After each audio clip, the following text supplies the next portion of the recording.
Guillaume de Tonquédec, découverte macabre dans sa famille. Ses chairs étaient encore molles. Au théâtre, au cinéma, Guillaume de Tonquédec reçoit systématiquement des tonnerres d'applaudissements. Mais il n'est pas le seul de la famille à faire parler de lui. Tous les spectateurs ont son nom sur les lèvres. Guillaume de Tonquédec est actuellement à l'affiche de la comédie Times Square, qui se jouera les 7 et 8 mars prochains à Monaco, mais aussi le 8 avril suivant à Fréjus.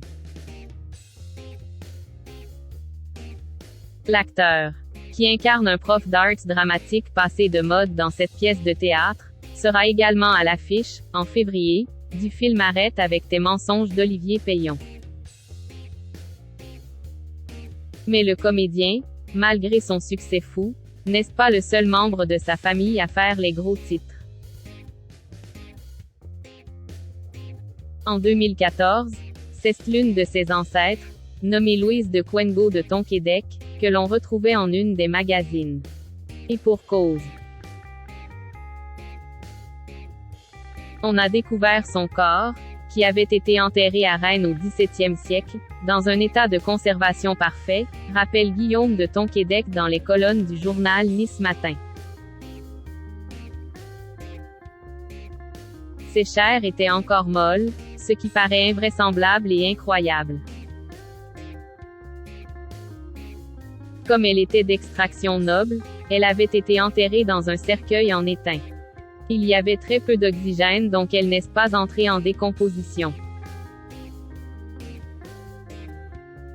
Une découverte essentielle devenue un objet d'étude. Drôle de bagage pour l'acteur césarisé, époux de Christelle Marchal, qui n'est toutefois pas étranger au monde de la science puisqu'il est le parrain de l'Institut du cerveau de Paris. Je vis avec cette épée de Damoclès là au-dessus de ma tête. En attendant d'en savoir davantage sur la conservation des corps grâce à l'étain, il est possible de se vider l'esprit au théâtre, sur une thématique plus légère, en allant applaudir Guillaume de Tonquédec. D'autant que l'acteur, père de 3 enfants, soulève de nombreuses similitudes entre ce qu'il joue et ce qu'il vit.